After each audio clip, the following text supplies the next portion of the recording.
Howdy Howlers, Sako Toomey, also known as Castboy. I write horror, and I'm a witch, and I'm a graphic designer, and sometimes I combine these three things. Today, I slept in. Oh, normally I am doing my coffee hour like 2.5 hours ago, but I totally slept in. Um, And so I thought I would do it late because I'm still doing my morning ritual, even though I woke up late. Hello, Debbie Renault. So good to see you. Coffee and witchy talk. And I'm always glad to see you because it's always good to see a fellow illustrator, like graphic novel illustrator, like doing their thing. Hi, doll. Yay, doll. I'm awake. Jeez. Hi, Natalie Locke and Steve Rubio and Brenda and Albert. Wow. Hey, how's it going? Jeez. Yeah, so I'm just about to break open a book, and I spent last night and this morning working on my business plan binder, making a plan to work on my business plan. Yeah, which was my goal for 2020 anyway, right? So I was doing all that stuff for myself, and then I thought, hey, other people could totally use this information. It is almost time for lunch. It is. It is almost time for lunch. All right, witchy talk. It's gonna happen. Oh. I think we're talking about the Witch's Manifesto. Witch's Manifesto.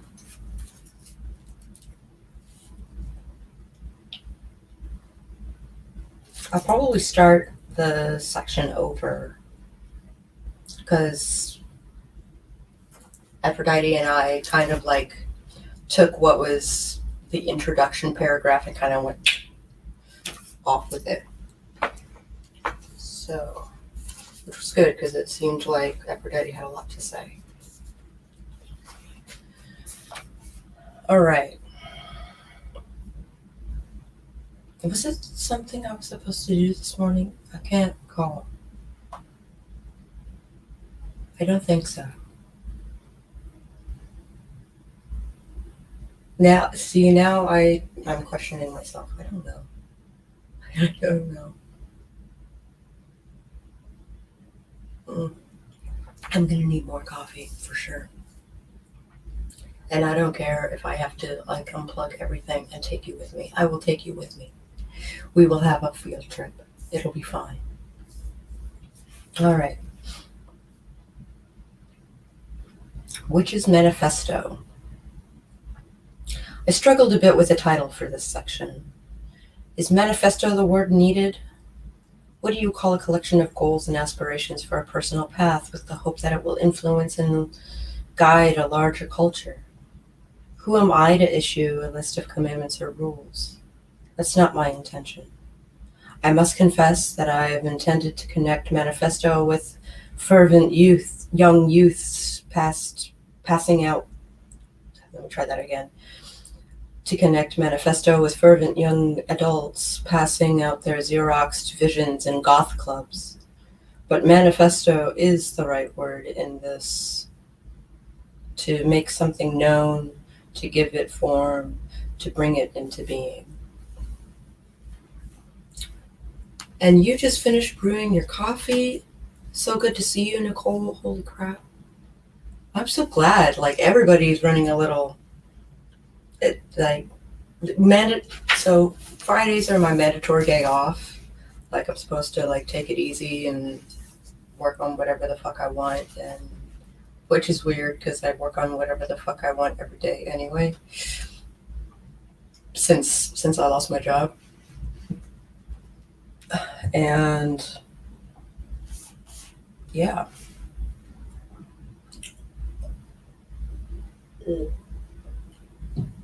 We're going on a field trip. We're going on a field trip. Going on a field trip. Oh, it's going to get dark here for a second. It is. Oh.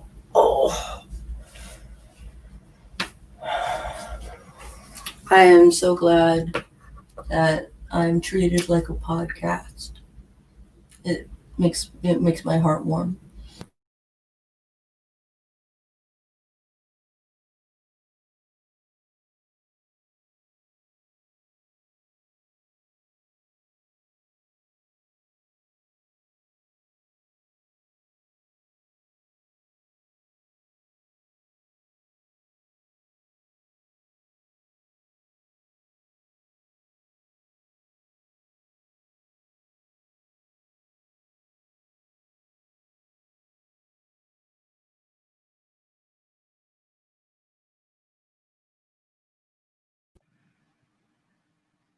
I think it's actually using the audio in my camera.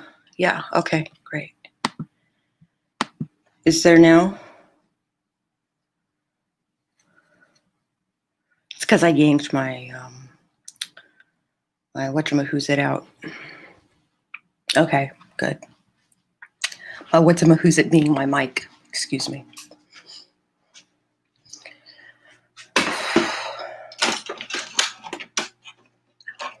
And Natalie says, I freshen.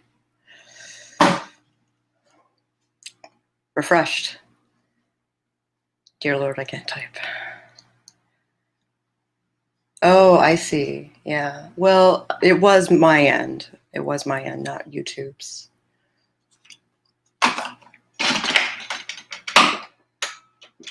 Oh, my coffee maker and things. I have coffee clutter. That's what I have. That is what I have.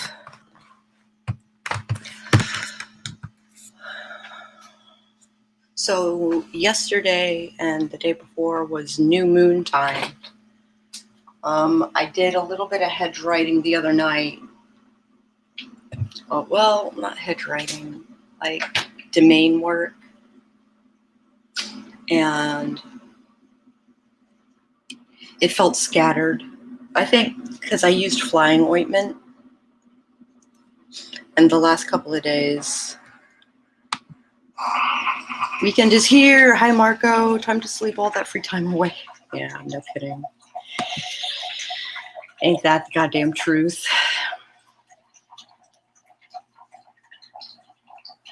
I hope you guys are okay with the idea that I am without eyebrows.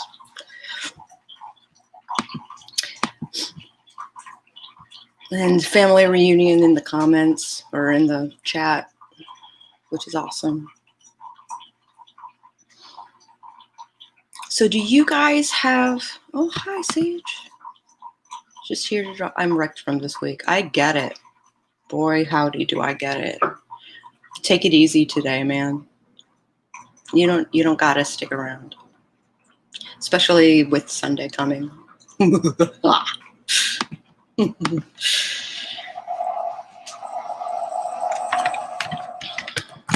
So I was wondering if you guys have a set of rules that you live by, witchy or otherwise. Do you have like a code of honor? Do you, regarding your practice or regarding your life? It's all very, I don't know. Yeah, Sage. I have a strange urge to tape on some anime eyebrows. Yeah. Well, I could go put on some anime eyebrows if that would make you feel better.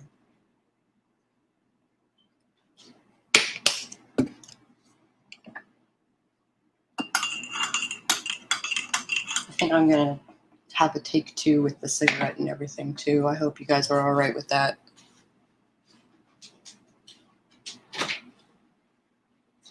Maybe I'll take the book with me and we'll smoke and drink coffee and talk witchy manifesto things. I meant to bring down my grimoire and talk about my own manifesto. You do you. Thank you. You're a saint is what you are. You are a saint. Let me grab my book. Oh, my house is so dark. I can't see those details, so I don't mind. Oh, good. My only rule for my magic is to use it as a last resort. Oh. Last resort, huh? Kind of like a martial arts. You only use it if absolutely fucking necessary. For me, I have always followed if you make a promise, you keep it. Yeah. To have a sense of honor, God forbid. All right. This is coming with me.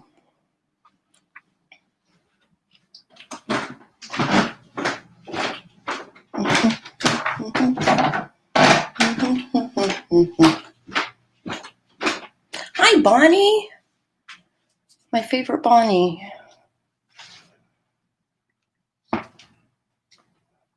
Natalie says, I make sure my word means something and I never lie. Yeah, me too.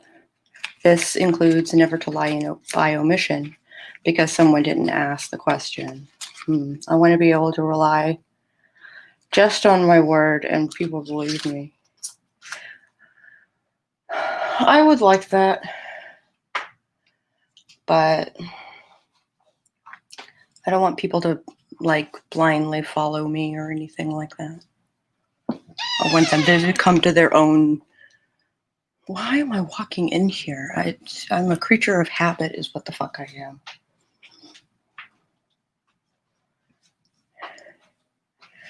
I already expend so much energy in so many other places that I try mundane ways to fix first. Yes, that is absolutely a good.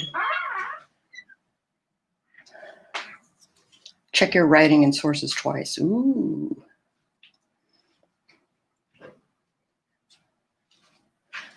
Measure twice, cut once, basically.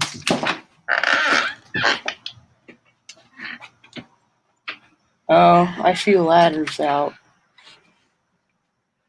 That means that someone is going to be doing construction today.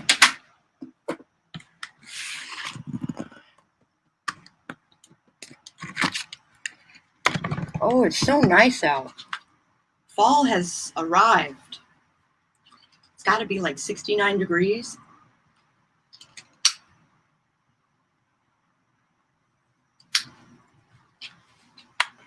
Not blindly follow. I mean, if it came back to that is all we have to go on, then my word means something. Yeah. My rule isn't to never abandon unless I'm threatened. I am confrontant, but no man is left behind, basically. I hoped Aladdin was someone's dog.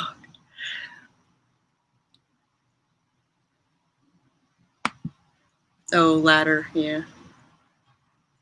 At least they didn't do construction while you were sleeping. They might have been, and I just slept right through it. That could have been a thing.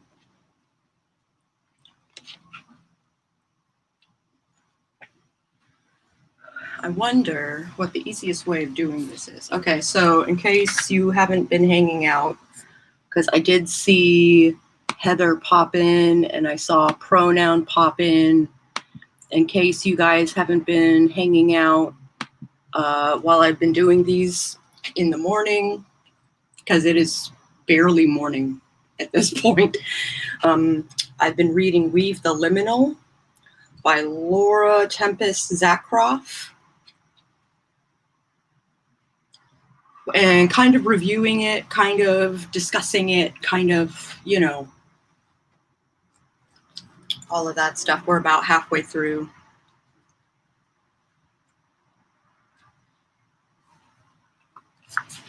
All right, where did we leave off?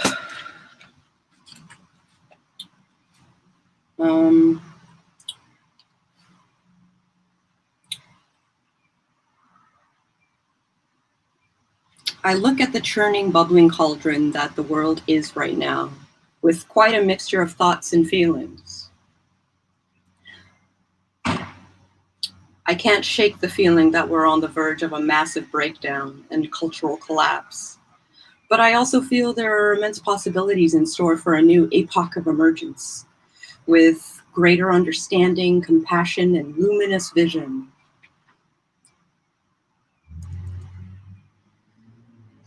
Oh, that's a good one. There's no place for blame in my life. That's like is it a code of conduct thing? There's no place for blame. There are no excuses. That's probably a toxic way of looking at life, but there are no excuses for me. Basically, if I don't make a deadline, it doesn't matter that that I was dying of COVID, or it doesn't matter that my father was in the hospital or anything like that. I still didn't make the deadline. The bottom line is I didn't get the shit done. And there's no excuse for that. And so it's probably not the healthiest way of looking at things, but that's how no blame. Yeah. It's no one's fault. There's no fault involved. I hold people responsible. That's different. But I don't blame them for things happening. I don't, especially if it was my own doing.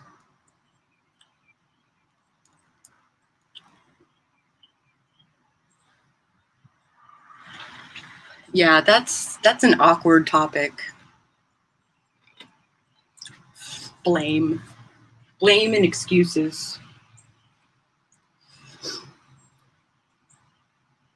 I have great hope, but at the same time, humanity's been at this game for centuries. We have done worse and we have done better. A fresh start doesn't guarantee success. There's a squirrel walking by and it's very cute.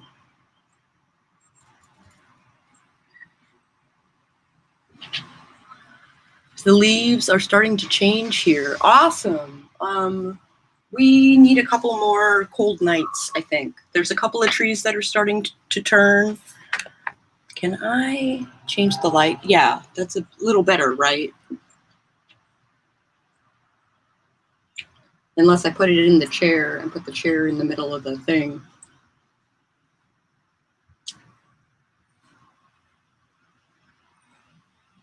Oh. Hello, Spence. I love you so hard. And also, again, I offer my counseling for silver linings versus clouds being there in the first place. I know reaching out is hard. I'll put it that way. Reaching out is hard. If it would be better for me to reach out to you and have you vent at me, I'm willing to do that. Because it sounds like you have a lot of really messed up shit going on. And the cope is less than optimal.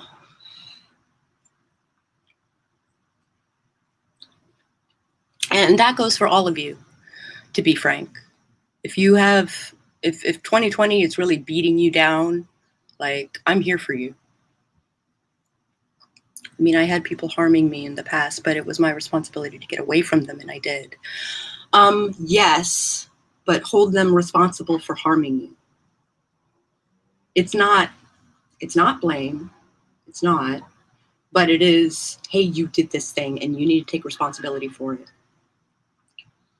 Yes, you have to get out of it. Sure. But I don't know. I could have left my husband 3 times over now. But I didn't. I stuck around. I have the weak suspicion that maybe he's drinking again. I don't know. I might confront him about it and be like, if you were drinking again, you'd tell me, right? Like, I don't know. I just wish he didn't hide it from me. That's all.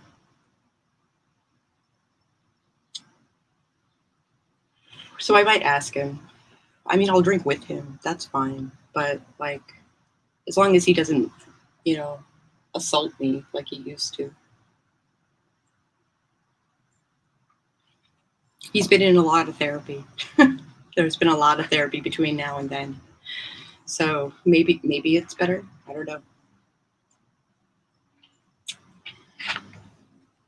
I don't know.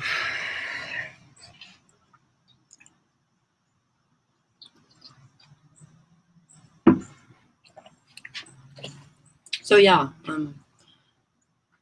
as your village witch, is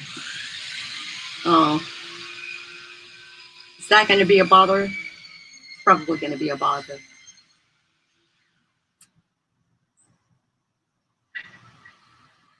Wow, they're really like kicking ass at the street appeal of this house. Maybe one day I'll show you. They replaced the windows. They did the paneling. They redid the garden in the front. Like all of that stuff.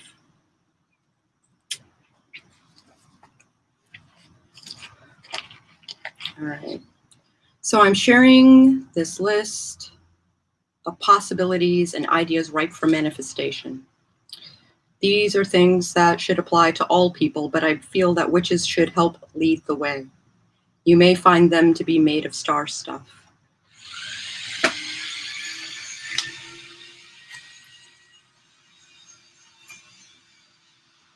I said ladder. Yeah, there are ladders out. Instead of, maybe I can do this. Is this all right? Yeah, I think this is all right. This is a little better. So I'm not like hunching over. All right. All bodies are autonomous. If we wish to be respected, we must respect both ourselves and others, regardless of color, gender, age, ability, sexual orientation, etc. I wish I had like a noise dampening. Maybe I should wait. Maybe I should wait until we're inside, and then I will read the... But let's talk about body autonomy, right? I've actually been, not just body autonomy, but autonomy in general, like to have agency. Everyone has agency. And for instance, I've been working on doing audio versions of my writing, particularly with doll in mind. And then if other people enjoy it, great.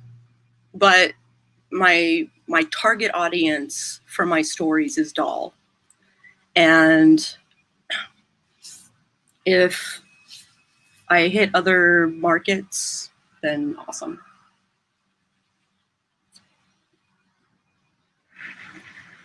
Also, hello again, Spence. Also, Aladdin should be a good dog. I think maybe you said ladder. I heard Aladdin. Oh, Aladdin's out. Yeah. So I have like blobs and shapes and colors, but I don't have any actual like visage happening in my audio stuff. Lots of people listen to audiobooks while they multitask. Yeah, I agree. But also for people who aren't multitasking, for people who are just watching, like I want to have like mood stuff happening on screen.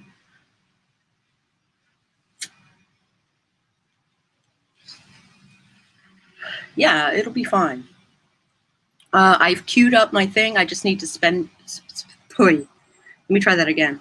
Orla is doing that audiobook anthology, and I have queued up my finished video.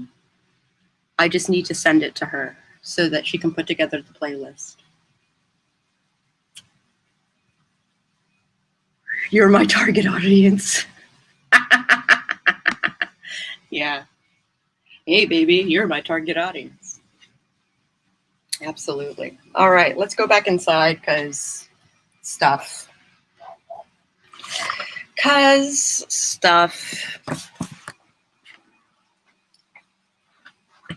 People doing stuff in the yard.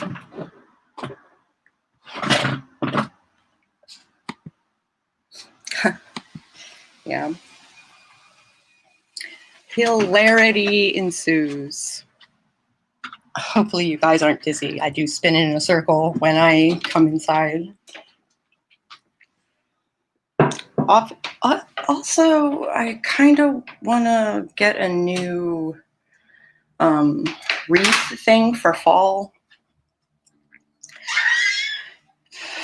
with skulls and pumpkins in it. I think that would be cool. Halloween is when I buy all of my housewares.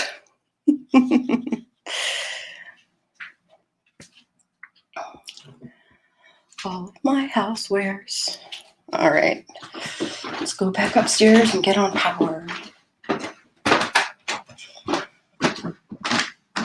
I'm gonna take you to the kitchen so that if I need to have more coffee, I can do that.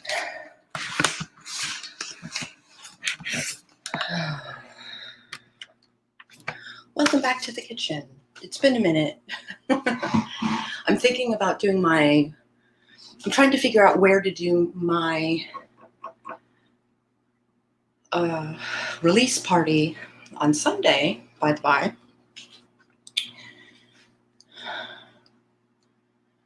I had bought a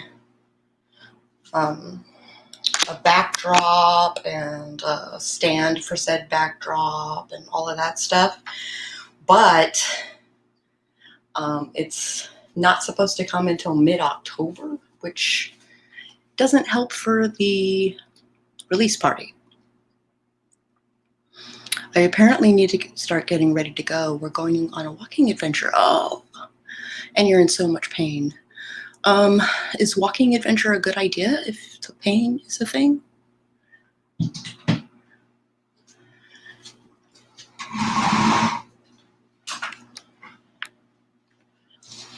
All right, bye, Spence. Take it easy. Yeah, I'm not the only one with that thought. I need a hair stick. Hold on.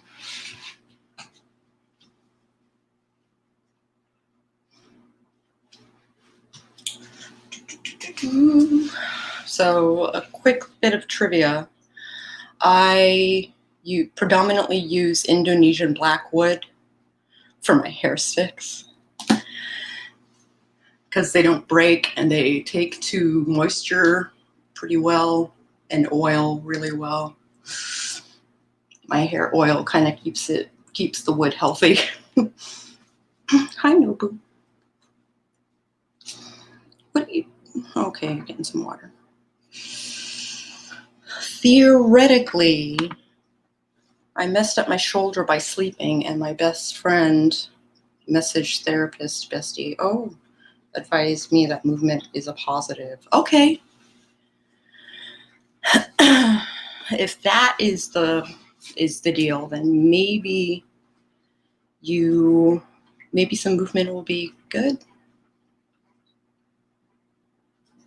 If you messed it up sleeping.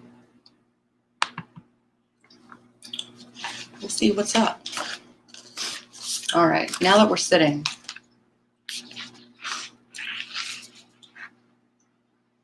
All right, all bodies are autonomous. If we wish to be respected, we must respect both ourselves and others, regardless of color, gender, age, ability, sexual orientation, etc. Respect includes acknowledging a person's right to live their life and make healthy choices. Respect does not include violating others' rights through our actions or words.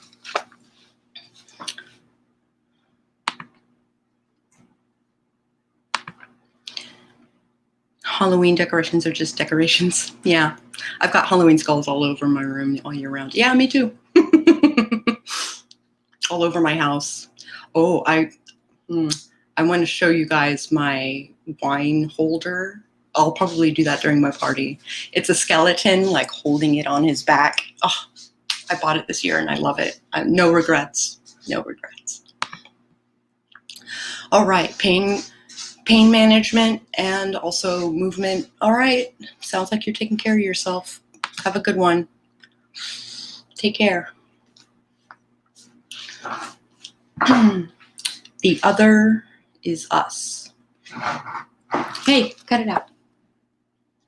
I came inside to avoid the noise. We are all other to someone else. We all have our tribes, and then there are those outside of it. To recognize that the mirror works both ways is a bridge to understanding that we are all not so different fundamentally. I don't know.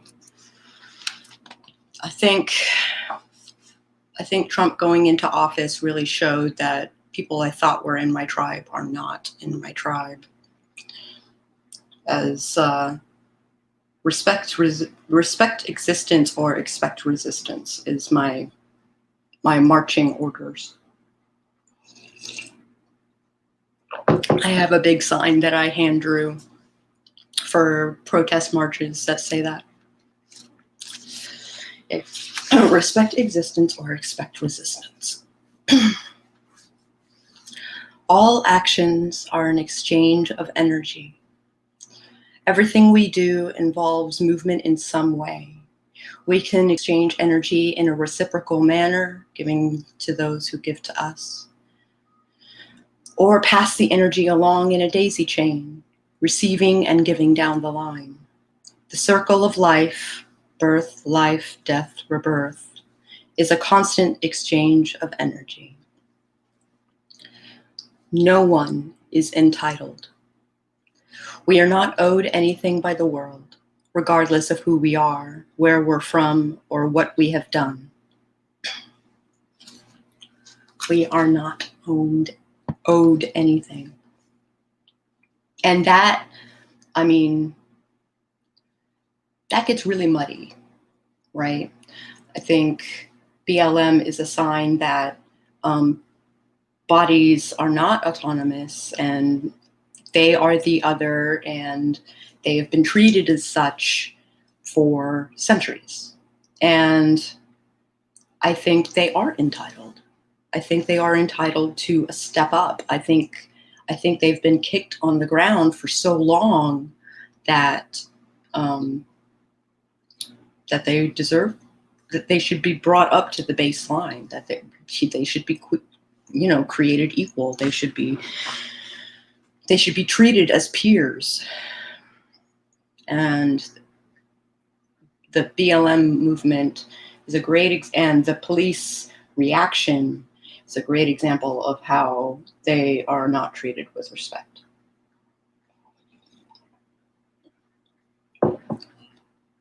And we talked about that a little bit yesterday with Aphrodite. So I don't know if entitlement is the word, but maybe what's a better word for that? I think entitled. They are entitled to being treated like human beings. God damn it.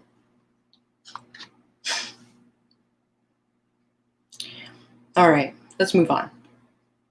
We are connected to the world. We are not separate from the land, the environment, the planet, the universe. We belong to it. It does not belong to us. We are made of the same particles. We must conserve and protect our natural resources. We must participate in the cycle of life and death in a way that is mindful and honoring of plants, animals, and all things, consuming and disposing of them with honor.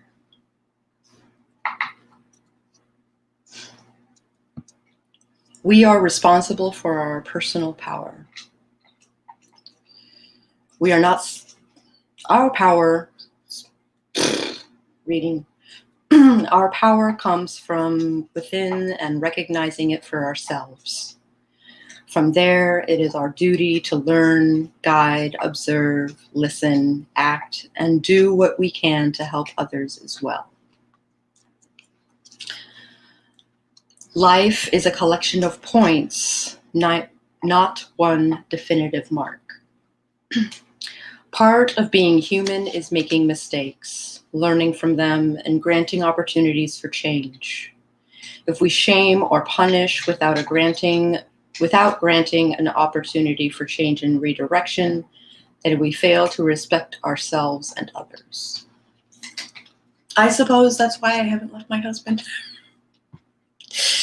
I keep giving him chances.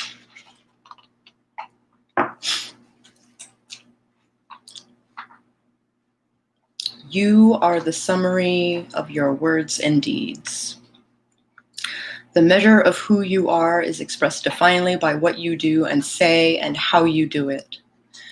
Act with integrity and grace, and you will always act with true power. All right, so that's her little manifesto that she lives by. I have mine, which are very different. Maybe I should go grab my book just to talk about some of my own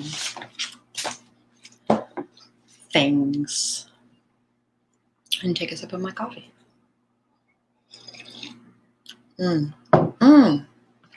I can actually do a thing. Dun dun dun dun dun dun dun dun dun dun dun dun.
I'm back.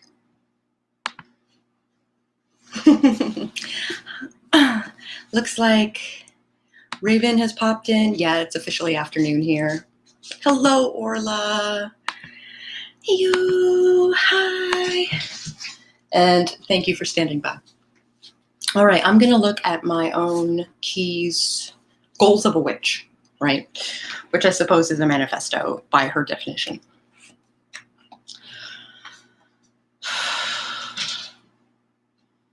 One, don't weaponize karma. Hello, Dahlia. Holy cow.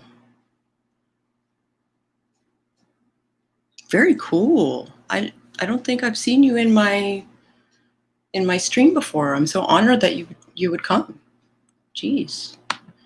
I'm just hanging out and drinking coffee and stuff. I'm not, and reading, discussing witchy stuff. I'm not doing anything particularly awesome.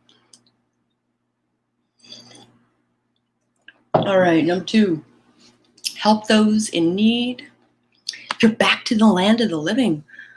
Oh, wow, that is awesome. And just in time too for Halloween things. And oh, I'm so excited to see you doing stuff.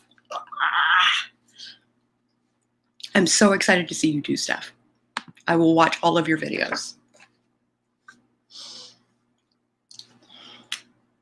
So 2 was help those in need. 3 is don't take sides, which I super took sides earlier this month. And I regret it, of course. No, you. Oh my gosh. I'm so excited that you're back in the swing of things.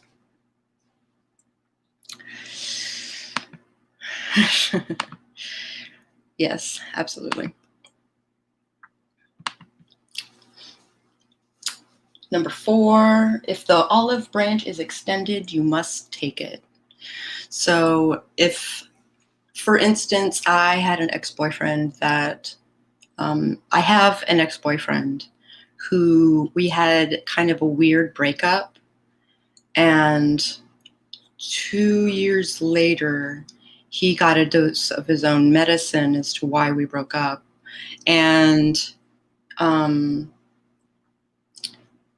basically he said, hey, I know I kind of did this weird ghosting thing to you and kind of dropped off of the planet. And that was not a mature way of handling what happened between us. Oh, taking sides in what context? Don't take sides. Taking sides regarding, say, people had a problem with Cachet Warren. Now, Cachet has never done anything terrible to me, and I'm friends with the people that she's attacked, and I'm sort of friends with her.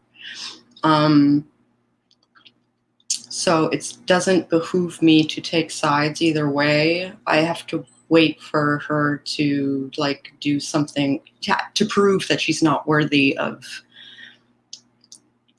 being a friend with. I have a bit more time to listen at the moment. I have a Zoom meeting at 1, so I have to go get ready in a sec. Okay. Thanks for hanging out and listening. So about that olive branch. So yeah, 2 years later, he basically said, hey, I'm sorry. If we could be friends, like that would be really great. And I was like, oh, well, okay. The olive branches don't simply side with people, side with ideas. Yeah, sure.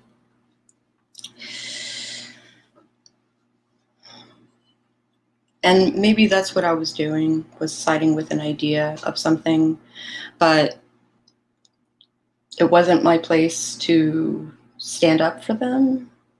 So I'm glad I did, because it gave them the strength to talk about their own experiences. And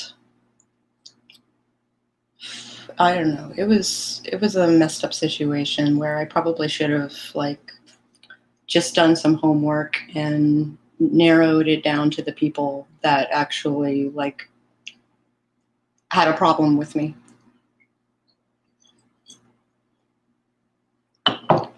Carrying around bad vibes, yeah, I think that's wise. It's not healthy. Carrying around grudges, also not healthy. And I can, like, hate takes a lot of energy. And I can still say that I hold a grudge against one person who wronged me when we were 13 years old. I'm still mad. I see his face on Facebook every once in a while, and I realize I still can't talk to him. I'm still mad. Fucking almost 40 years old, still mad. Best thing to do is move on when shit happens. I agree, but I was wronged, and he was a piece of shit, so... Do I talk about that? I don't know. Am I being unreasonable? Probably. I mean, we were 13 years old. It's fresh in my mind since my latest video brought it up. But speaking up is important. Even if it's not your place, it can create the discussion for those who need to talk about it. Yeah. Well, if you have a recent video about it, I can make you a moderator, and you can post it in the chat. Add moderator. Go ahead and post the link to that video.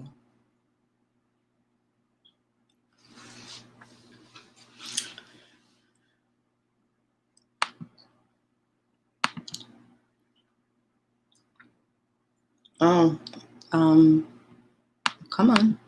No, you're not gonna. All right, sure. Blue Wrench Group. Yay, Blue Wrench Group. So my last rule, my fifth rule, is no mind control spells like love or death magics. YouTube is so unkind to Marco. He has new videos, and no matter how many times I ring the bell, it doesn't tell me. Yeah, I know what you mean. I am not subscribed to you for some reason. So everyone go and watch this video. I think, actually, I can share my screen and show it. Is that okay if I do that, Marco? If I show your video on my video, since it's what we're talking about, is the taking of sides and speaking up.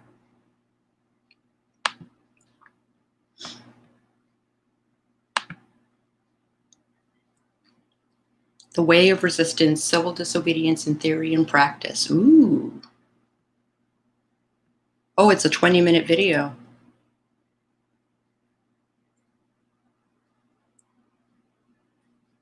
Wow.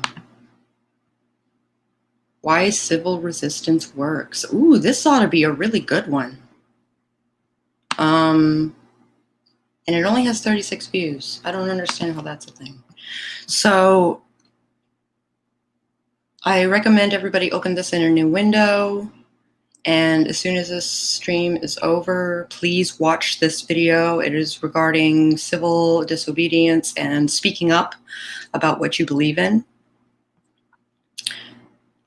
And we are building on these ideas with constructive critique. So that sounds really great.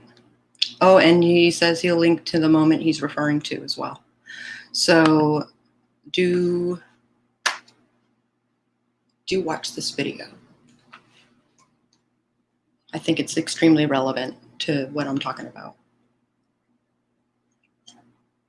And I keep passively like referencing it. The whole, yeah. I think it'll be a good pass. And then I have these other goals of a witch that someone else created. And I don't know if I should read them. I don't think I will. I don't think it's relevant.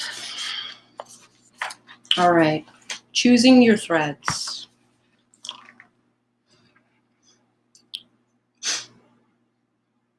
Now that we've covered rights, we're going to look at some important areas that are often points of confusion. You may be wondering what tools you may or may not need, whether you should work by yourself or with a group, and whether you should do a rite of initiation or dedication. We'll touch once more on the importance of myth and how it can guide us. Worldwide. Oh, cool. That would be awesome. That would be super awesome. Holy cow. Oh yeah, I just got the email for that. I should do a thing. I should make note to do that.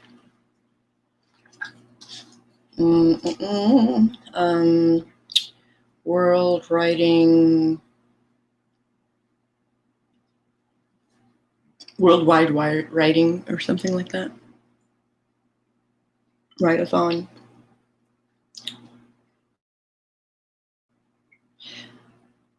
And we're access email. Because by the time I look at it, the worksheet might be doing the thing. All right. So this specifically is the point that Marco is referring to about speaking up for yourself and speaking up for others.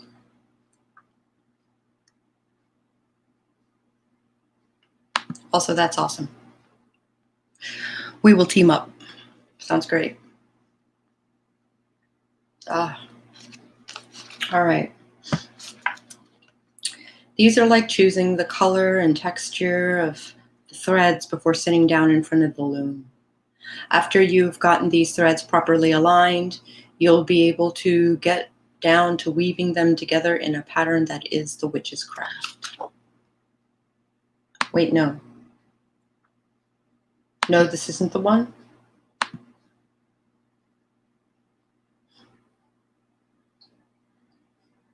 I mean, I say watch the whole video anyway. I clicked it and it sent me way off for some reason. Damn you, YouTube. Yeah.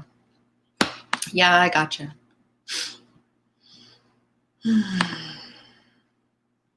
Announcements.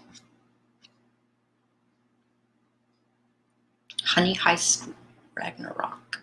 Interesting. You were a Viking warrior in the mythic North, but now you're a goddamn bear. You must find and drink the enchanted mead to become human once again, but you must not harm another human or you'll be trapped as a bear forever.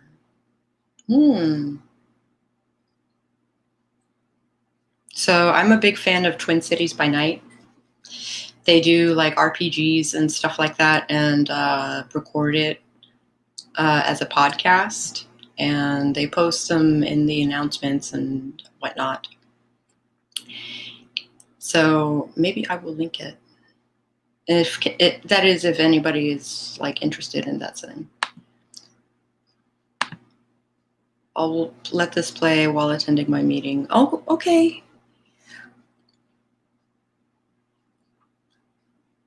Bye, Heather.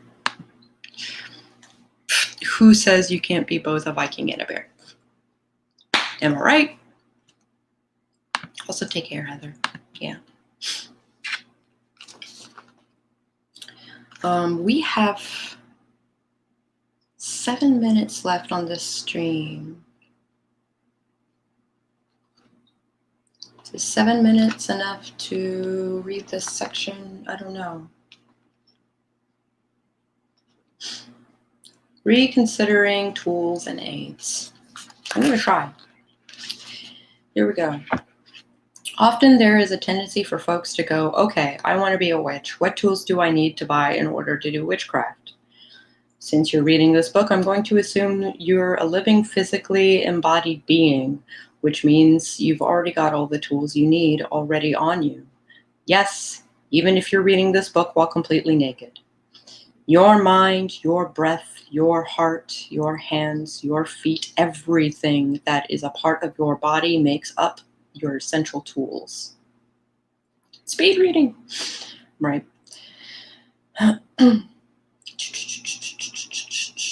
Technically, you don't have to buy or collect a single thing to work magic, perform a ritual, or speak with gods and spirits. That said, we sure do like things.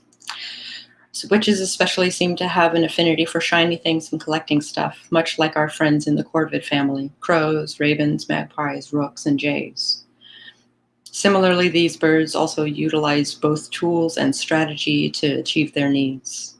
Tools can be wonderful aids in helping us accomplish certain tasks, but they don't necessarily make the witch or the bird. So if anyone tells you that you must have a wand or a thing, or even a cauldron to be a real witch, you have my permission to roll your eyes at them, not that you need my permission. Tools are designed to assist us. The ability to use them comes from within us, not them. A wand can help you direct energy, but it is not where the power resides.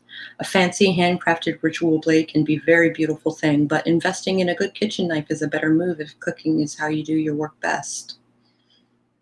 A pasta pot or a saucepan may not look the traditional part, but it can just as easily work as a cauldron. A stang is a truly glorious and impressive thing, but if you live and work in the middle of a concrete city, there won't be much opportunity to use it. A giant leather-bound book makes for a fantastic-looking grimoire, but it may not be the best thing to take out into the field with you to make notes. Hold on.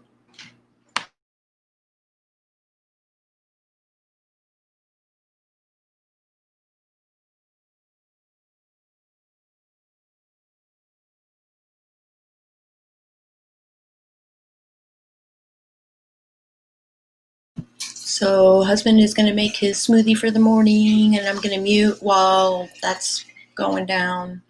So please stand by.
Okay.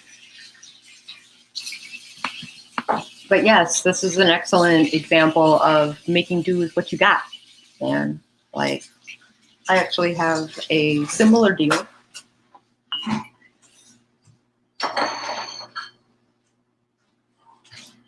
I have a dear friend who has a like a pottery studio, and he invites people to come in and paint the pottery. And so I painted teacup and saucer. I made a spell about bringing peace, and I got my skull cup. So I use it specifically for rituals and tea parties.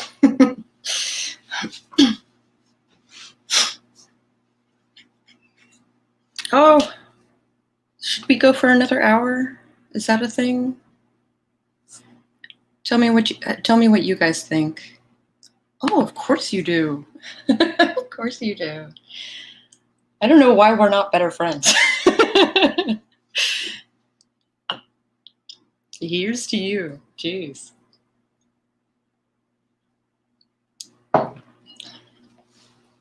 Yeah.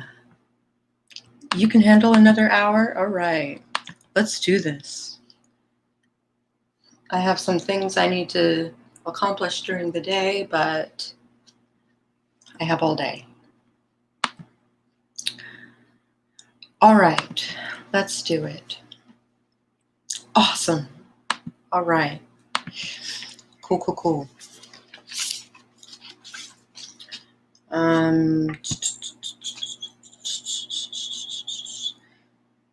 If the majority of the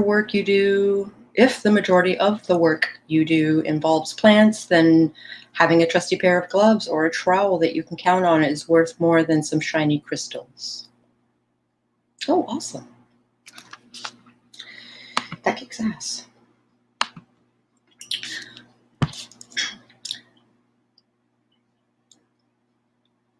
That smooth rock with the hole in it that you found on the beach and fits perfectly in your hands will have much more meaning than the one you could buy.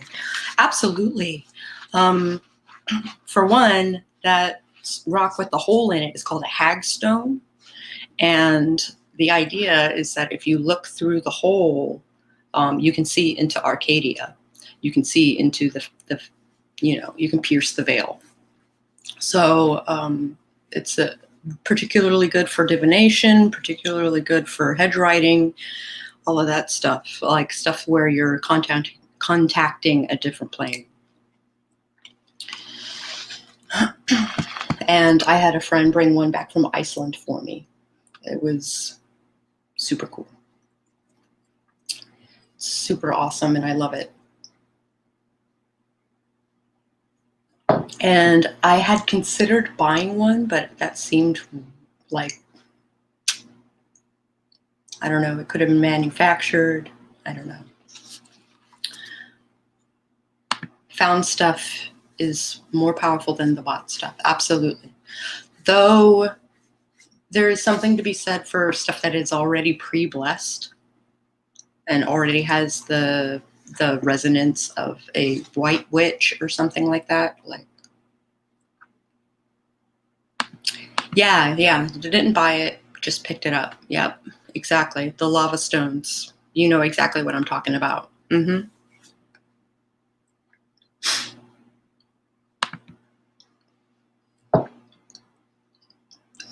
And maybe I'll go get it so that you guys know what it looks like.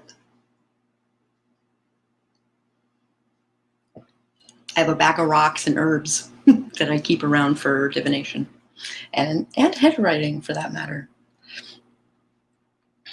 It's got like, got a bag of rocks. Of gems, really, but it's a bag of rocks.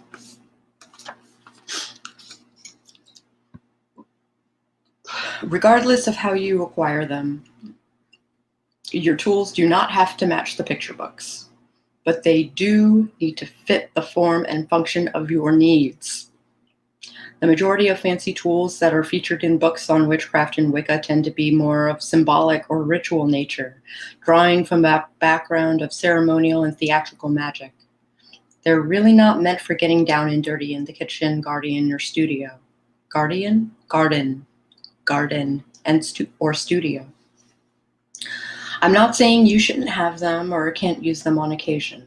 I love collecting beautiful ritual tools and paper paraphernalia, but they are objects d'art more than anything else. The same is true of non-traditional methods of helping you focus and get to work. While there are an array of New Age practices that often get wrapped up in witchcraft, you don't have to be a yogi or a Reiki master as well as a witch, unless those things interest you. For some people, all it takes is a hot cup of tea or coffee to get them ready. While for others, it's that shower first thing in the morning or a bath after work. Case in point. And this thing, right? Some people get in the mood by listening to heavy metal. Yeah. While others invigorate their bodies with some form of dance. Also, fuck yeah. These creature comforts help us to connect us with our bodies. Trust that you know what works best for you, or if you don't know, follow your inspiration and explore methods that pique your interest. Consider which unconventional tools and aids that you use and help you get things done. Maybe you have a favorite pen for writing or drawing, a go-to kitchen knife, or a mortar and pestle for tackling herbs, or the beat-up drum you can take anywhere with you and get a great sound out of it. Maybe there's a necklace or bracelet that you put on before leaving the house or starting a working. Think about what guides and informs you, making you feel confident and connected. Is that something part of your daily ritual, or does it hold special meaning for you? Asking yourself these questions will help you figure out what tools you need or most likely already have. Practicing alone or working in groups.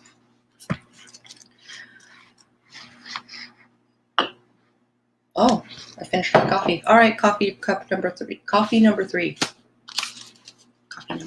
But I am going to, I think I have enough water to do it. Maybe.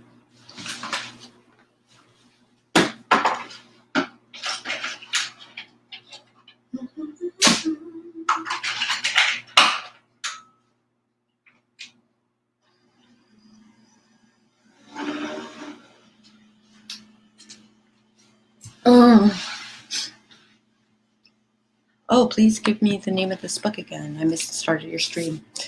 Weave the Liminal by Laura Tempest Zakroff. Living Modern Traditional Witchcraft. Wherever you are on your path, from novice to adept, there is something in Weave the Liminal to inspire you forward.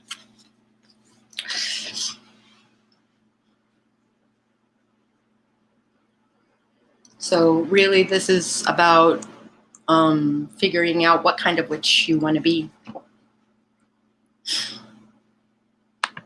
All right, go find your walk and find stuff for your new brand. Ooh.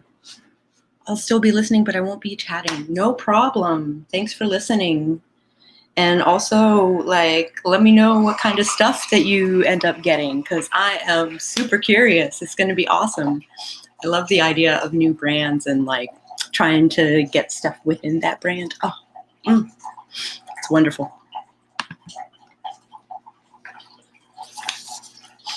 All right, practicing alone or working in groups. Here we go. There is occasionally a stigma implied that a witch who practices alone somehow isn't as effective as one who is part of a coven. That's kind of bullshit. Sometimes that stigma is self-applied by the practitioner who hasn't been able to join a group, usually due to being isolated in some way, and they feel that surely they're somehow inadequate. I've never felt that way, but I started out in a group and decided it wasn't for me. I posted a video this morning about changing brands. You feature heavily, so check it out later. Oh, are you a moderator? Are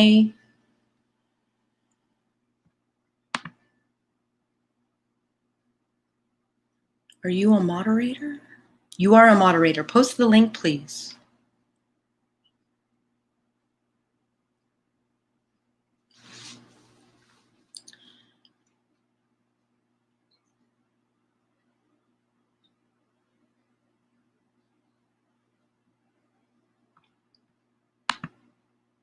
Oh no, Business Guru tier ranking is premiering as of an hour ago. Oh, son of a bitch. That's okay, I'll watch it in post. It'll be fine.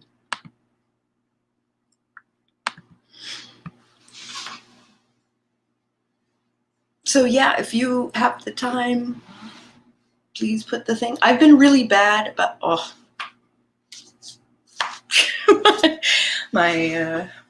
my hairy armpits, jeez. Who am I? I'm putting things in my coffee. That's what I'm doing.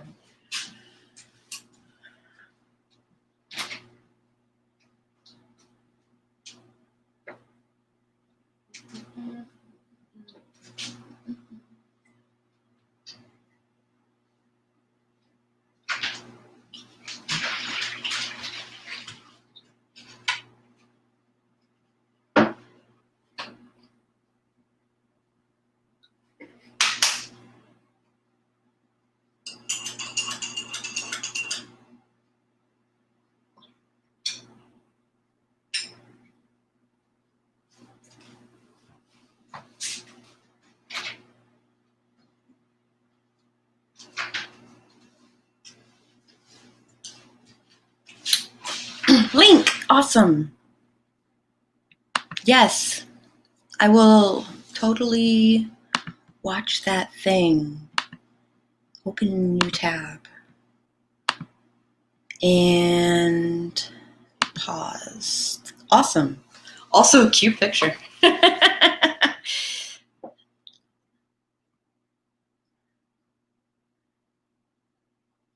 I'm gonna throw a like just ahead of time. All right. It's gonna be cool. All right. I inspired a bunch of people on their brand stuff, and I want them to tag me in all the things. Absolutely. Yeah. That's, I'm so glad I inspired people to like take care of their brands and their business plans and all of that stuff. I'm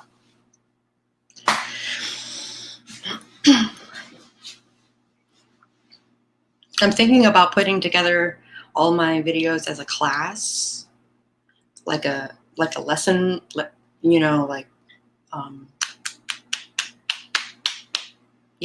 a class, and make that a incentive for signing up for my mailing list. Even if my channel isn't about branding and marketing and business planning and all of that jazz, like,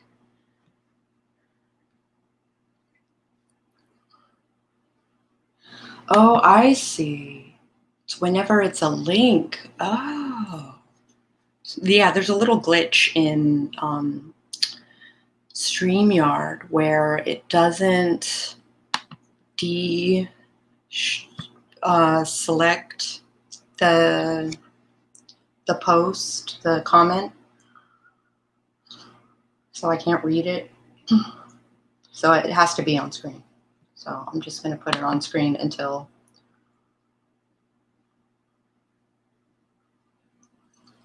oh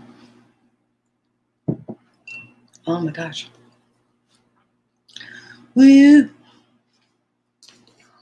That's exciting. I'm super excited.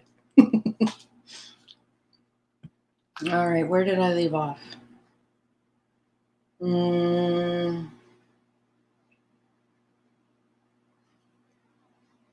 Really, it all comes down to the person. I have met incredibly powerful witches who practice mainly on their own, and I've met some really competent ones who have been long-term members of covens. I am not convinced that the coven is the natural organization of the witch. To feature what that means, to figure out what that means, as well as what may be right for you, let's explore the nature of the witch a bit. The earliest witches were those tapped to work directly with the realm of spirits. If we consider the possibilities hidden within cave paintings around the world, then we've been around for a long, long time.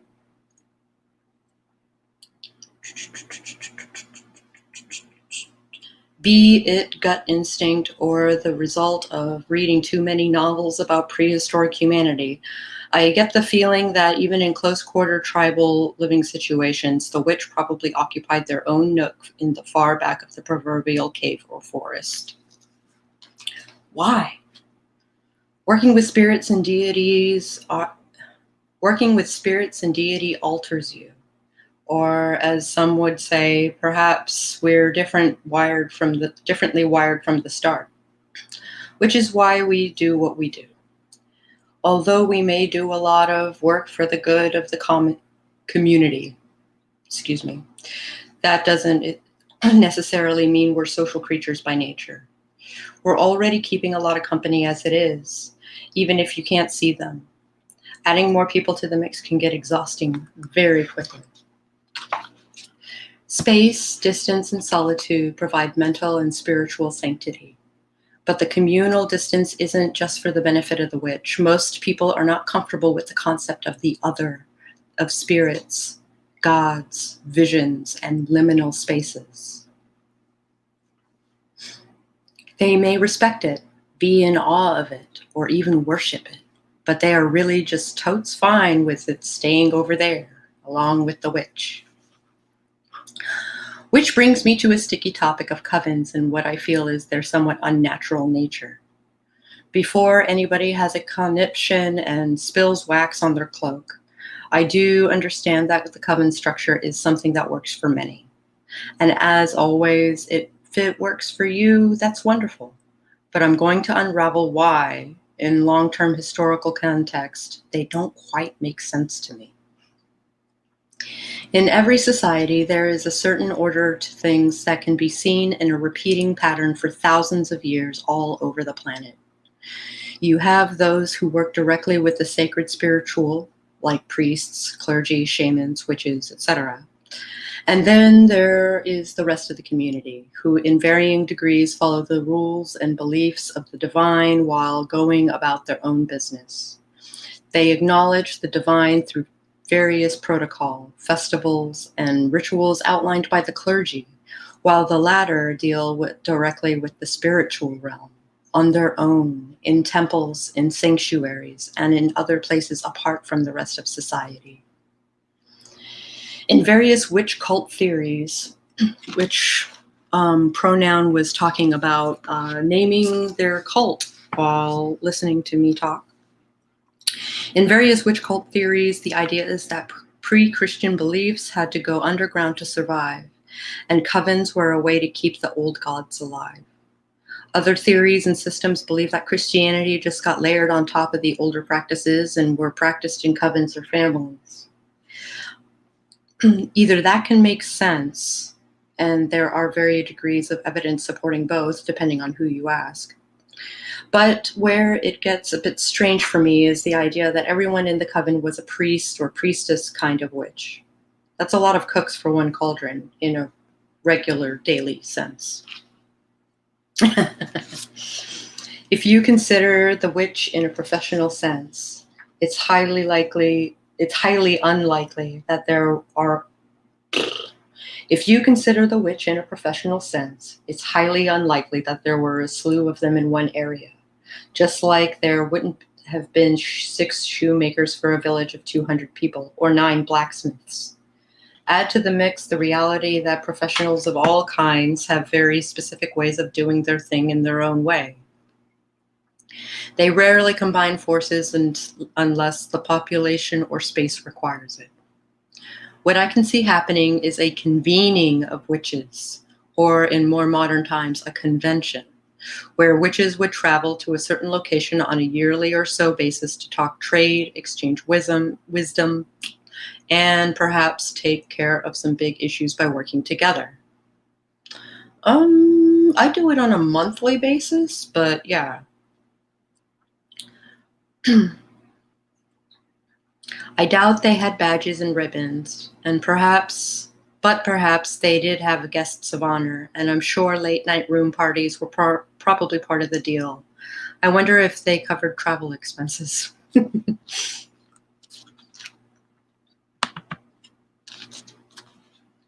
And then they returned to where they lived, most likely alone, on the edge of the community, or as some say, hedge. There, the witch would continue to serve the needs of their area, working with the other on their own terms, regardless of whether their services fit the current acceptable communal, spiritual context of society. Even if the town didn't openly worship or claim to believe in the other, they still respected it, and in many cases feared the unknown and the unseen. If anything, the continuation of witches throughout time has hedged on one major factor.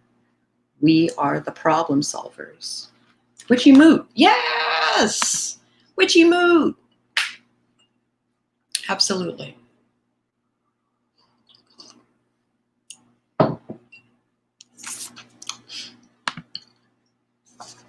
Except we're not werewolves.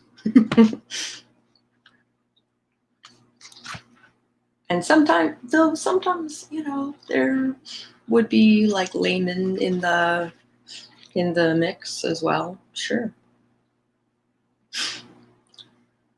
Where did I leave off? If anything, the continuation of witches throughout the time has hedged on one major factor. We are the problem solvers. When humanity has been at its least educated or most oppressed, thwarted by greater forces, the witch has been there. We heal, we charm, we cleanse, and we deal with the darker side of things as well. We get shit done, which is often a problematic thing for those in position of authority. We witches do like our hedges, our little corners in the backs of caves, our cottages at the edge of the woods in civilization. We cherish our peace and quiet and our autonomy. But we do know, at least should know, when it's time to combine forces, to convene, to raise energy together, to put aside differences and variations for the greater good. I do want to say I do participate in a couple of different groups on Facebook.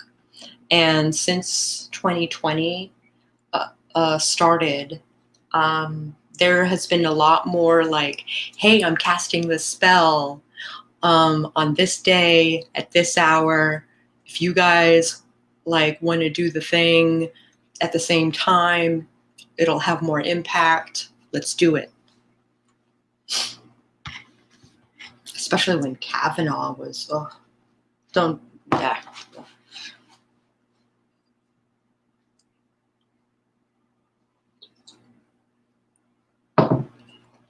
Even if we're doing it, even if we're each doing it from our own little corner, it can have an impact. For sometimes edges are made of blades, and those blades are sharp enough to cut through the most troubling of times. That is, if we give ourselves the power to wield them. So, in summary, witches can work in groups or alone. If you do choose to work in a group, I recommend finding people who are like-minded, with a temperament that complements yours. Mutual respect is an absolute necessity. If it's a mixed group of solitaries working together occasionally, then everyone should be on equal footing.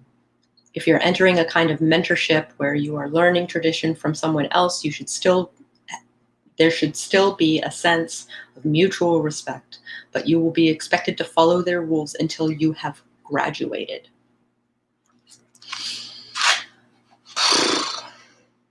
Next section is, do we need a teacher? Am I a teacher? Is that what I am? to all 20 people.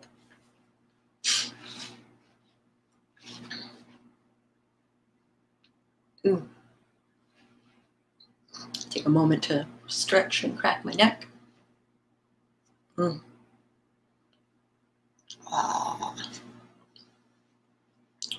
you need a t-shirt?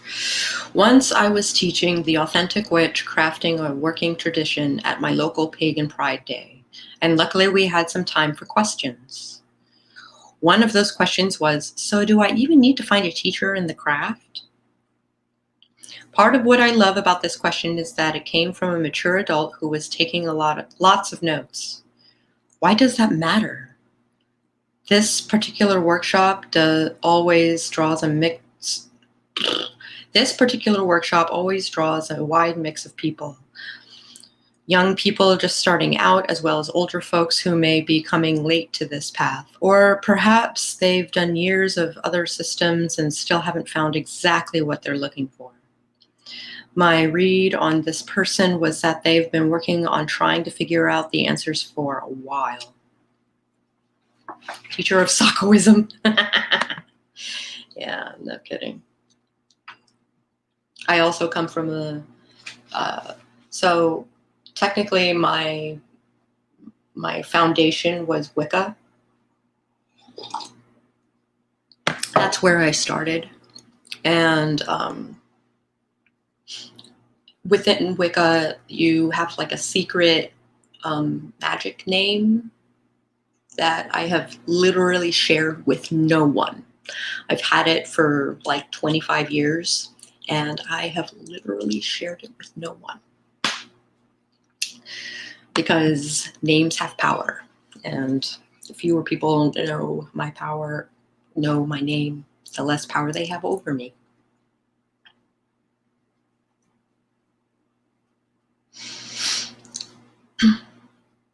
There are a couple ways of looking at this question. One is to ask, are you looking to follow a specific tradition? Then yes, it would behoove you to find a teacher of that tradition to study with. The same is true for learning skills and technical crafts. For example, do you want to be an herbalist? Then you need to study with an herbalist, or ideally multiple herbalists over time. Reading about it in a book isn't going to give you the hands-on experience necessary, and you'll want to be constantly updating your skills and knowledge over the years as well. Names have power, absolutely. For instance, none of you know my government name, and I intend to keep it that way.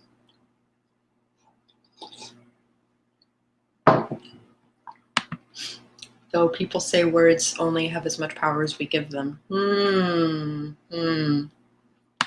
Is the name a word?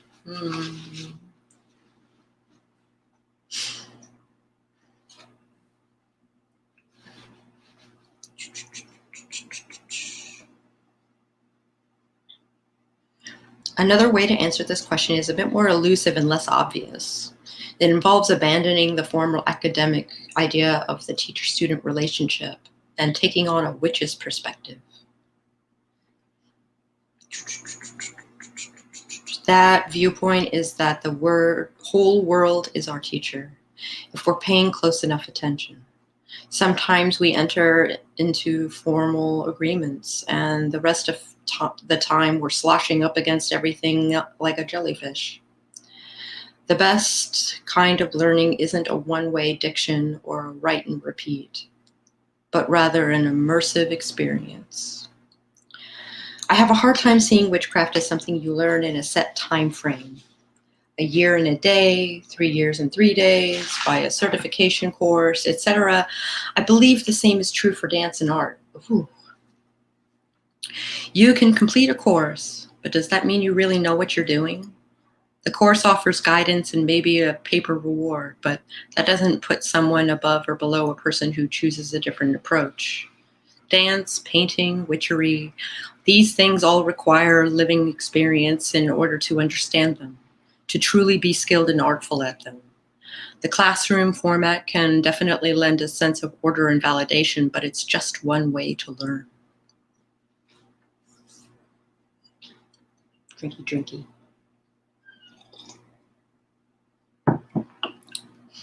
Surrounding this topic, I am reminded of some advice I received nearly 20 years ago from very different sources. I am the thought that the world we live in is the truest teacher. Every place you go has different lessons. Absolutely. I am also of that mind, which is one of the reasons why chaos magic really works for me. Because it's not so much that I'm learning from other people, it's that I'm learning from the universe and the environment around me.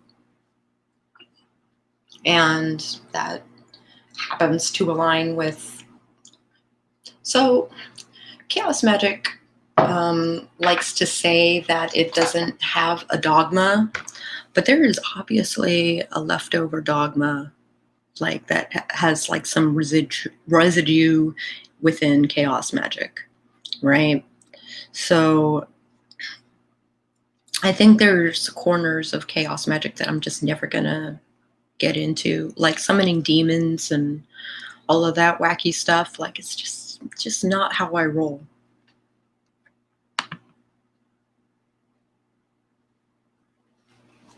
Just not how I roll.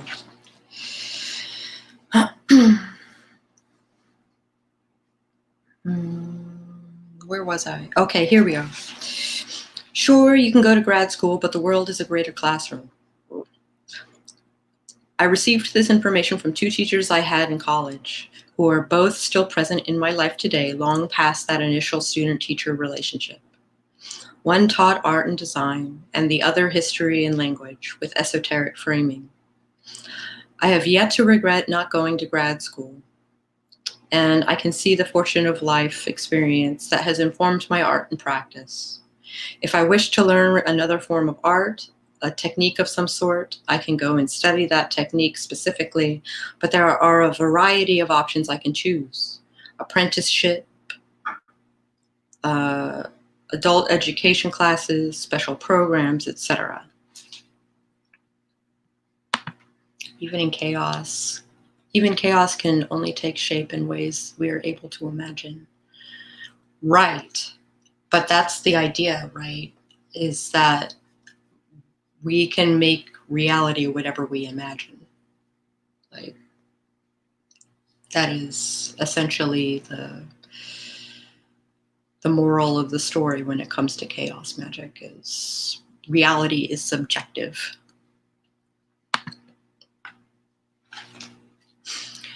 Number 2, you can learn something from every dancer. Sometimes it's what to do, sometimes it's what not to do. I was given this unsolicited advice in a parking lot outside a restaurant. I had just seen a couple of belly dancers perform live for the very first time and was asked my opinion of them.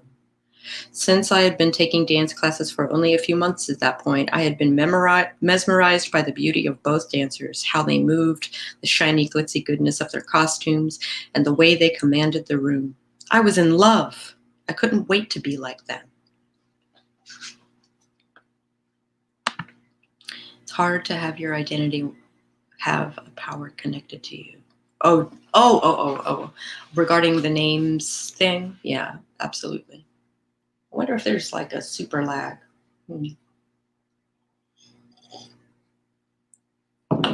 Super lag. Maybe I should be looking at.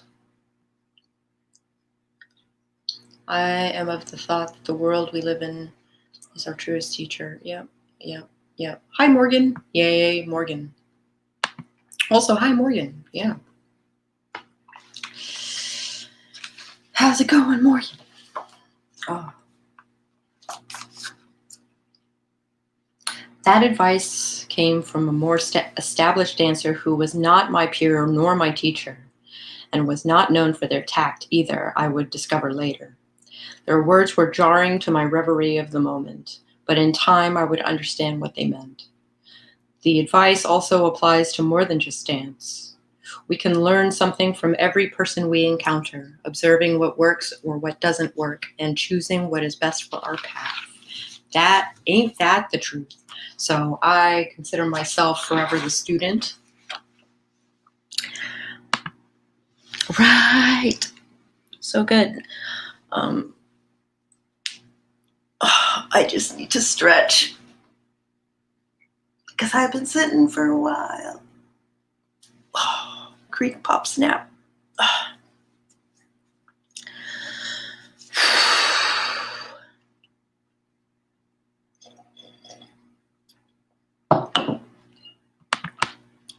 All right.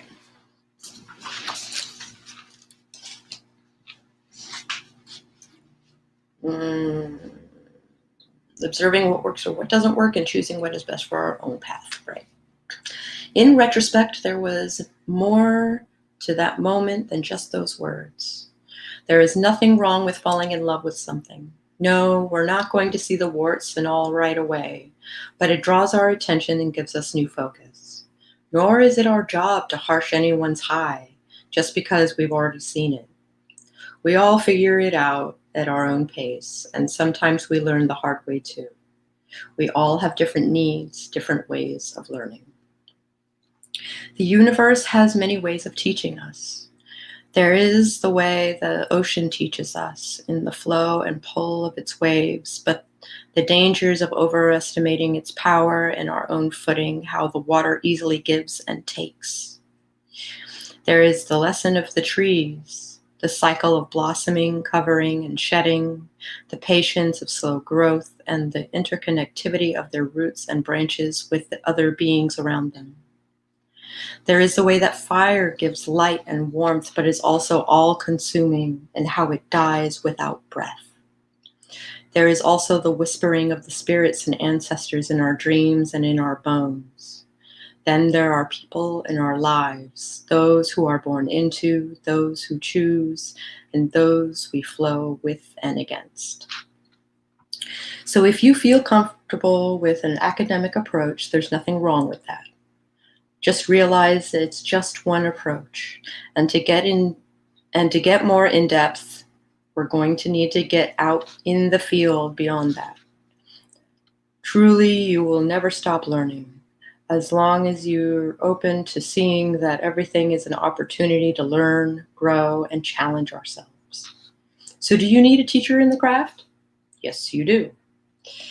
Can you initiate or, many, in fact, let me try that again. So do you need a teacher in the craft? Yes, you do. Many, in fact. But you don't necessarily need to study with a certified witch to become one. Open your eyes and your heart. The teachers are all around you. Initiation and dedication. So this gets real muddy, right? Because Wicca has a very specific way that you are initiated and dedicated, and we kind of touched on this a little bit versus in the natural witch versus made witch. You might want to go back a couple of episodes where we were talking about that. But more coffee.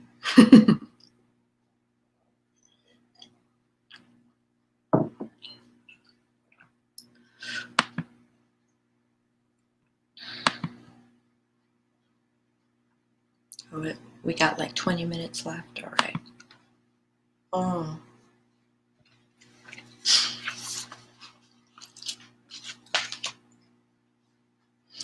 Initiation and dedication. Do you need to be initiated to become a witch? Can you initiate or dedicate yourself to the path?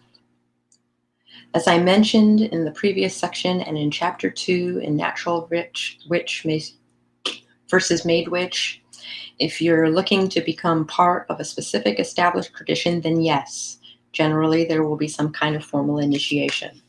But what is initiation? Technically, it is the formal admission or acceptance into a group or rite or ceremony of admission. It symbolically bestows a title or brand on you, marking you as one of the group. However, the initiation into any group isn't what makes you a witch. It's the path of study and working on your practice that does. The initiation is the process of acknowledging that you actively sought this path and have endeavored to achieve it successfully. Then there is initiation by spirit, which is more akin to opening a gateway or a font of knowledge than joining a group. This type of initiation happens in dreams or in a trance state. Unlike the formal initiation of tradition, the one by spirit might not be one you were looking for. You could be working on your own, then suddenly you start having these dreams of your favorite late aunt passing on tidbits of information that you remember upon waking. Suddenly, you know and understand things you didn't before and have a different kind of sight. This experience is an example of initiation of spirit. It's often spontaneous and it takes place in the realm of the liminal. The spirit could be your actual aunt, or it could be a deity or other spirit taking that form to aid you. It's a very personal experience that can feel awkward to explain, as special as it may be. Some might say the formal group initiation is like being enrolled at private school, while the initiation by spirit is like homeschooling. But frankly, if they both get the witch to where they need to be in their practice, then they are equally valid. But even if you're not looking to join a group, there's often a desire to feel recognized or validated in some way that feels formalized.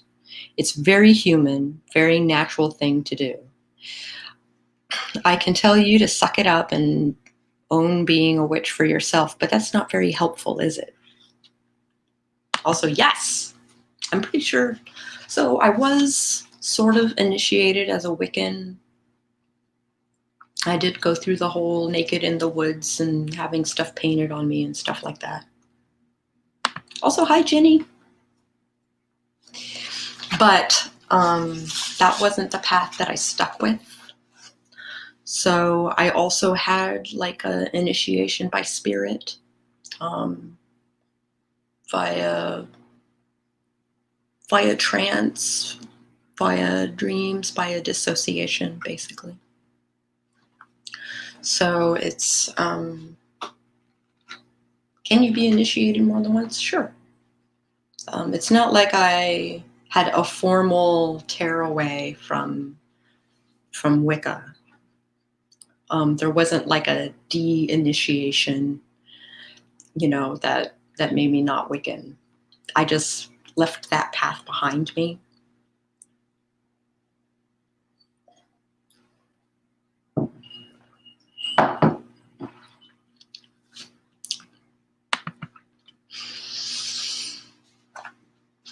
Yeah, it was super weird.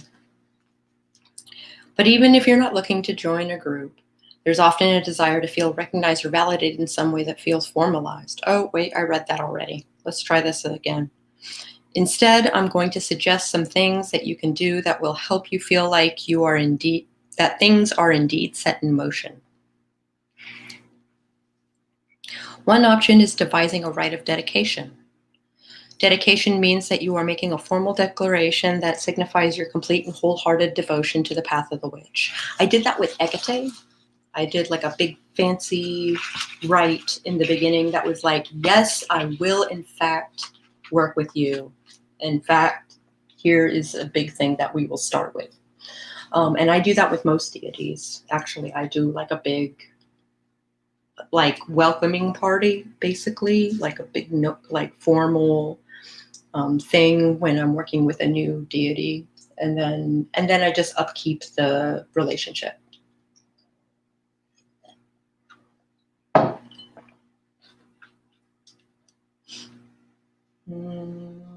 Another thing to consider is that if you're going through this book with other people, you can do a ritual of initiation where you witness each other's intent to follow your own path. Ooh.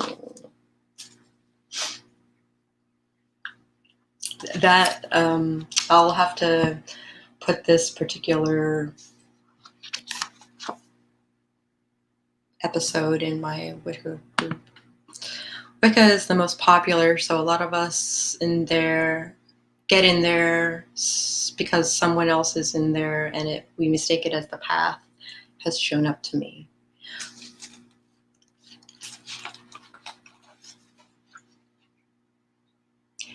Yes. I think that's how that's how it happened to me. Basically, like, I was invited to form a coven. Oh, it was really a triumvirate, but we had like a high priestess and then like two peoples. And it was kind of muddy because she was technically making a coven to get back at the coven that kicked her out. And she was like having us do rituals that we weren't necessarily agreeing with. And going through motions that we didn't feel were right. In fact, I don't think my other coven mate, I think she's a they now. They don't, I don't know how witchy they perceive their lives anymore. Hear, hear. Awesome. Win. Win. Boo, boo, boo, boo, boo, boo. Damn right you. Oh, cool.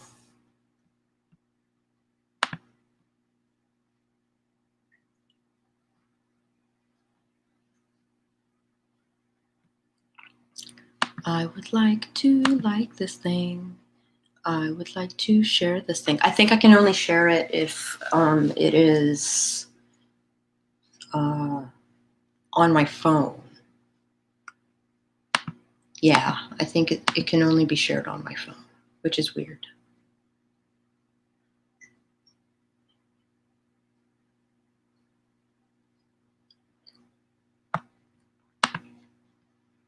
But yes, don't settle with just one epiphany. Keep chasing and learning. Yes.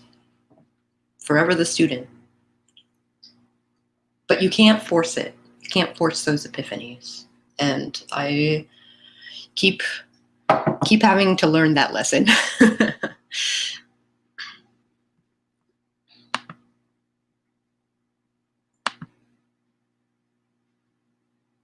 Mm.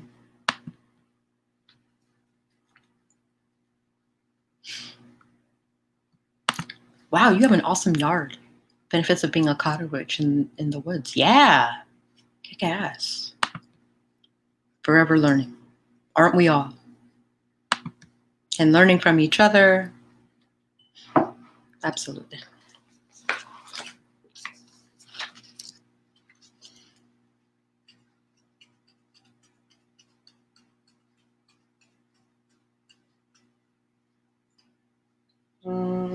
Where did I stop?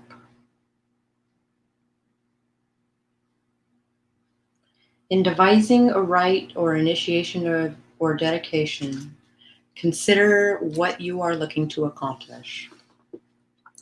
Is there a certain symbol or object that seems important or most relevant for what you wish to do? Most people choose to perform some sort of ritual in order to feel that they are marking a new point in their lives. An initiation is a promise to unlock the mysteries within you so that you can be more connected and in tune with the world around you. This rite could involve the lighting of a new white candle, the anointing of a special oil upon the body, and or the blessing of a new piece of jewelry. A dedication can involve forming an agreement with ancestors, spirits, or deities to follow a certain path, exchanging work and focus for wisdom and guidance. If you're focusing on herbalism, then the ritual might include the consecration of special working tools like a bolin in honor of the agreement. Follow your intuition here, and we'll talk more about ritual in the next chapter. Like my sport nerd brother taught me, if you're exercising to the point that it hurts, you're probably doing it wrong. Gotta apply that to our minds as well. Not even sometimes, period. Yeah, absolutely.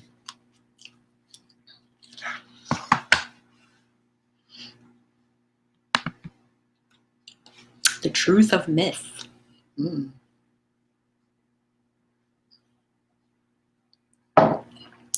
Much of the rites process asks you to consider myth and folklore. We tend to think of myth as something that was forged long ago and has remained static throughout time. But myths are fluid, changing with the cultures that tell them, constantly being created and recreated. Our ancestors edited and altered myths per their experiences. They eliminated or added characters, empowering or minimizing certain aspects, changing, adding, or erasing details to fit their modern-day narrative. Similarly, some people may equate myths with fiction, but all myths have a root in reality. They explain our relationship with the universe, both the natural and unnatural world around us, from creation and the nuances of life to the mysteries of death. Mythology imparts to us history, morals, ethics, protocol, and viewpoints. Myths are forged in the heart of storytelling, the mind and body of defining and forming culture, and in the spirit of imagination. There are stories not just of the gods, but as Persephone's journey to the underworld, or Coyote brings fire to the people, but of the rise and fall of religions, cultures, governments, and plain old human beings as well. These are all myths.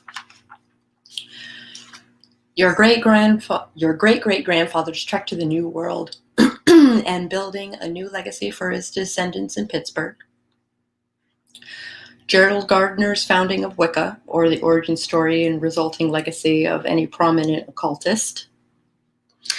Your interaction with that rude person in the grocery store yesterday that got applause from your fellow shoppers, which you posted on social media.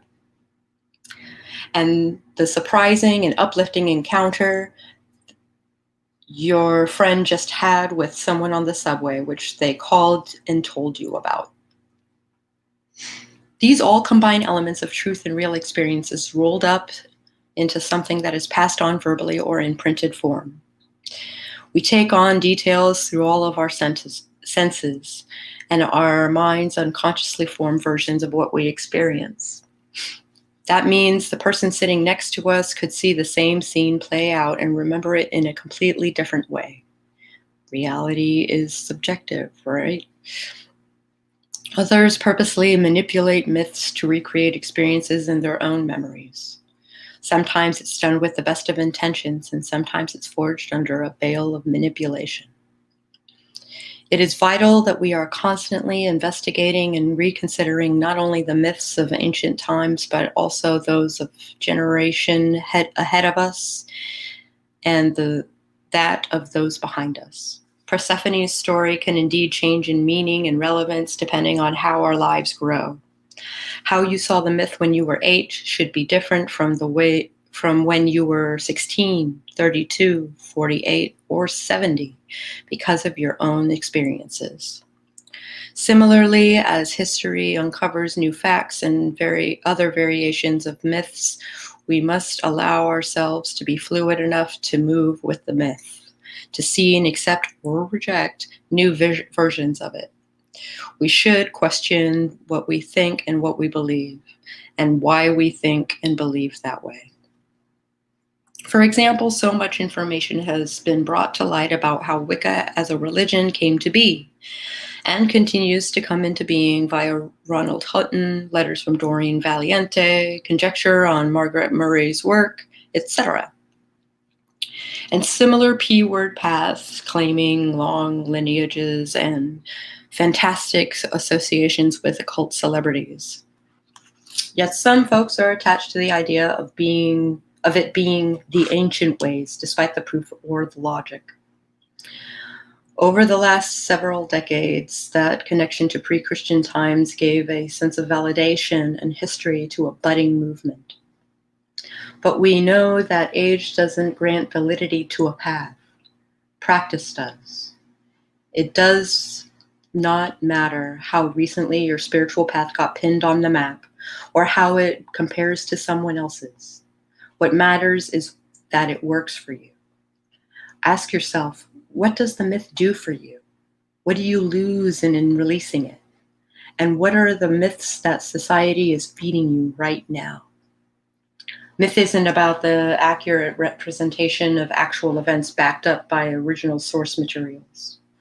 Mythology is... Oh, hi, Key. Jeez. YouTube chose not to give me any notifications, despite the fact that I have it set to notify me on all your posts. That sucks. But this is a particularly good 2-hour session. Like, let me finish this section and then we'll chat and stuff.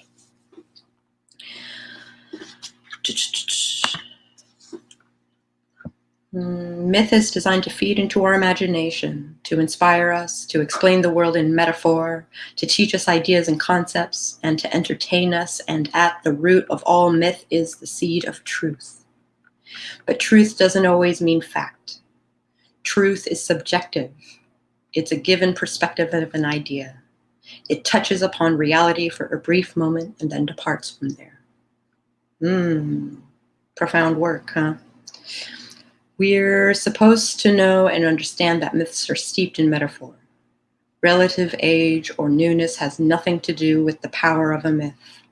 Consider Neil Gaiman's American Gods, Monica Furlong's Juniper, Charles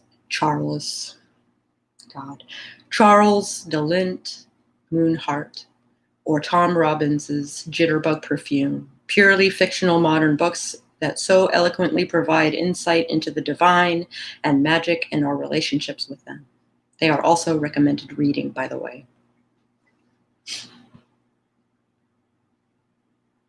Yeah, no kidding. Well put.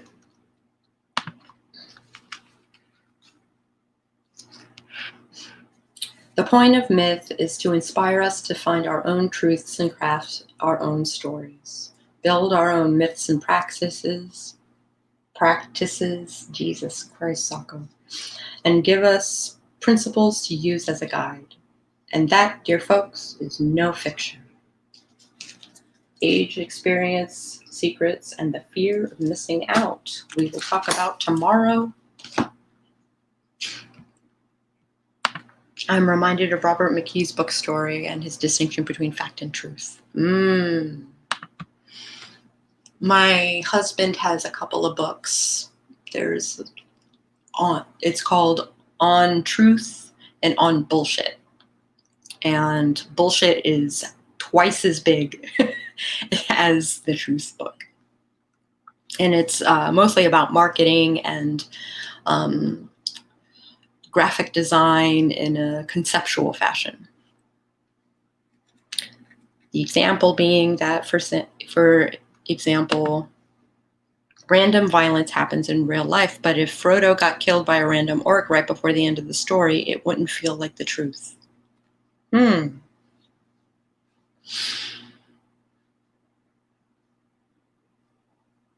Is that true? Frodo totally could have died in the beginning, and it wouldn't have made a good story, right? But it's weird. Yeah, I don't know. I don't know if I subscribe to that newsletter. Thank you all for joining me this morning / afternoon. It was a good reading. It was good conversation. We had people coming in and out and treating this like a podcast, which is awesome in my book. Thank you all for joining me. I find that we have very interesting conversation, and I bask in it.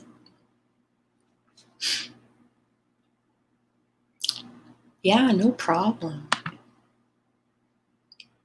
So again, that's Weave the Liminal by Laura Tempest Zakroff. In case you're curious, that's a picture of her. So she's totally a tribal dancer. yeah, it's been really awesome. I agree.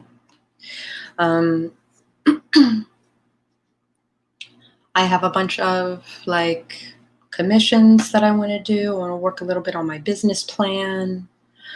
I'll probably sleep some more. I should make it to the post office, but I just don't have it in me to go out today. Always glad to be here when I can. Awesome. It's good that I have some non-witchies, maybe some pseudo neo-pagans, to give in their 2 cents and to listen to what I'm saying. He suggests there's something more instinctive with storytelling, that it's not simply about fact and science, but about the things that make people go, yes, I feel that what this character feels. Ah. This is what life is truly about, or the like. That's weird. So many positive vibes. I agree. I'm looking forward to seeing Dahlia do all kinds of cool stuff come the next month or so. It's going to be awesome. Also, if you want to co-host, I'm totally in. I think it is totally lunchtime. Thank you all for joining me, and we'll talk tomorrow. Until then, I'll catch you on the flip side.